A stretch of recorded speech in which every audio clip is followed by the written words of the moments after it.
Tarekat Syatariah, Kototuo, Agam, awal kehidupan dan nasab.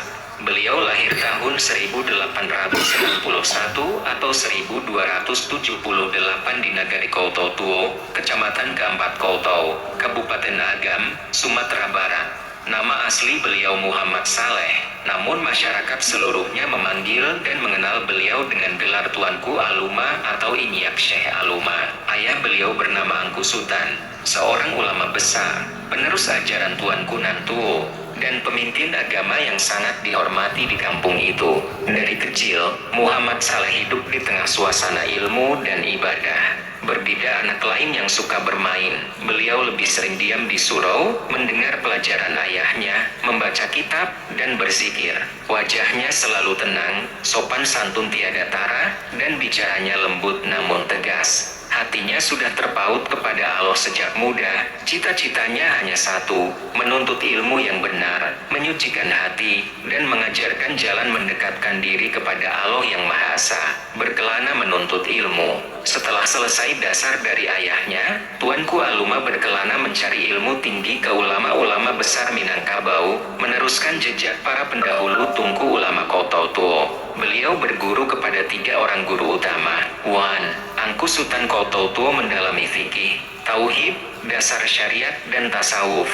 2. Syekh Muhammad Yusuf di Pakan Kamis, ahli makrifat dan ilmu batin. Dari sini beliau dibukakan rahasia hakikat dan cara membersihkan hati. 3. Tuanku Limaupuluah di Malalo, ulama besar daerah Agam, penyempurna pemahaman dan ijazah tarekat Syatariah. Beliau belajar bertahun-tahun, menempuh suluk berat, puasa berturut-turut, tidur sangat sedikit, berhalwat di gua dan hutan, membuang sifat dengki, iri, sombong, dan cinta dunia. Ajaran yang beliau pegang erat, Allah itu satu, tiada sekutu. Syariat itu tubuh, hakikat itu nyawa. Tanpa syariat agama tiada, tanpa hakikat ibadah jadi gerakan mati saja. Hingga akhirnya para guru sepakat, Tuanku Aluma sudah matang ilmunya, suci hatinya, dan layak jadi penerus jalan para wali.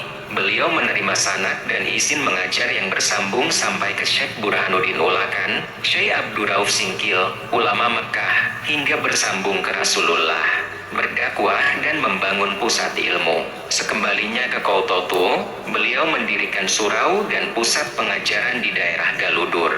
Tempat itulah yang sekarang menjadi Masjid Al-Ihsan Galudur, pusat syiar dan ilmu sampai sekarang.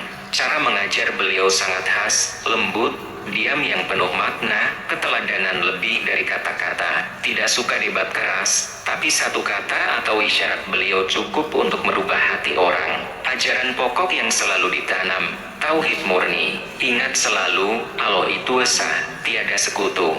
Tidak diserupakan dengan makhluk, tidak ada di tempat, ada kuasa dan rahmatnya di mana-mana. Jangan pernah salah sangka pada Allah.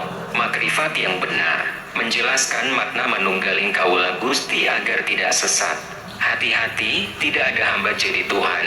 Artinya, hamba yang bersih hati, hilang rasa aku, hilang kehendak sendiri, maka segala gerak, ucapan, hidupnya semata ikut kehendak Allah. Seperti besi masuk api, warnanya merah, panasnya sama, tapi besi tetap besi, api tetap api. Hakikat beda, sifatnya menyatu. Syariat wajib di atas segalanya. Orang sufi sejati itu paling taat syariat.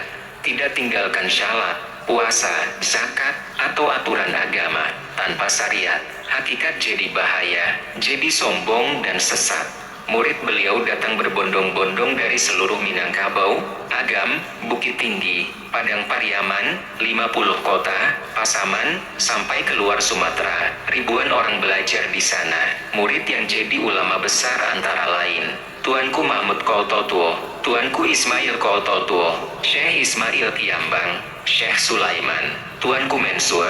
Beliau mengajarkan di zikir hafi, mengingat Allah di dalam hati setiap hembusan napas, agar hati tidak pernah lupa pencipta. Ini ciri khas jalan Syatariah yang beliau pelihara murni, karomah dan tanda kebesaran Eloha. Selama hidup, banyak sekali bukti kewalian dan karomah yang tampak lewat beliau, semuanya izin Allah. 1. Tahu isi hati orang. Siapa datang bertamu atau berguru, belum bicara pun beliau sudah tahu penyakit hatinya, apa yang disembunyikan, apa yang dicari. Nasihat beliau pas persis di hati, membuat orang menangis dan sadar. Tuh, air berkah yang menyembuhkan, air bekas wudhu beliau, atau air yang beliau hembuskan doa, jadi obat mujarab. Banyak orang sakit parah, gila, kena sihir, sembuh hanya minum atau membasuh diri air itu. Izin Allah. Sri, bau wangi dan cahaya. Saat mengajar atau berzikir, sering tercium bau wangi semerbak memenuhi ruangan, dan ada cahaya lembut memancar dari sisi beliau. Tanda para malaikat hadir di sana. 4. Doa dikabulkan. Saat kemarau panjang, tanah kering, penduduk minta doa, beliau angkat tangan sebentar. Tak lama awan datang, hujan turun deras. Saat bahaya atau musibah, doa beliau selalu jadi penolong. 5. Dihormati kawan dan lawan. Orang yang beda pendapat pun tunduk dan hormat pada beliau, karena melihat kebenaran, kesederhanaan, dan kebersihan hati beliau. Akhir hayat dan wafat.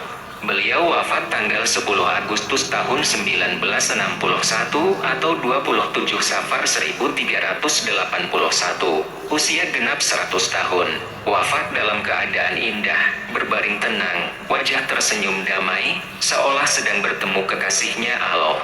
Saat jenazah dimandikan, bau wangi luar biasa keluar dari tubuh beliau, tercium semua orang di ruangan. Tidak ada bau jenazah biasa, melainkan wangi harum surga. Jenazah dimakamkan di samping surau beliau sendiri, kini kompleks Masjid Al-Ihsan Galudur, Kota Tua. Makamnya sampai sekarang selalu ramai dikunjungi orang dari seluruh penjuru, datang berziarah, memohon doa, dan menumpahkan rindu pada pelita agama itu. Warisan ilmu, ajaran, dan kesucian hati Tuanku Aluma tetap hidup.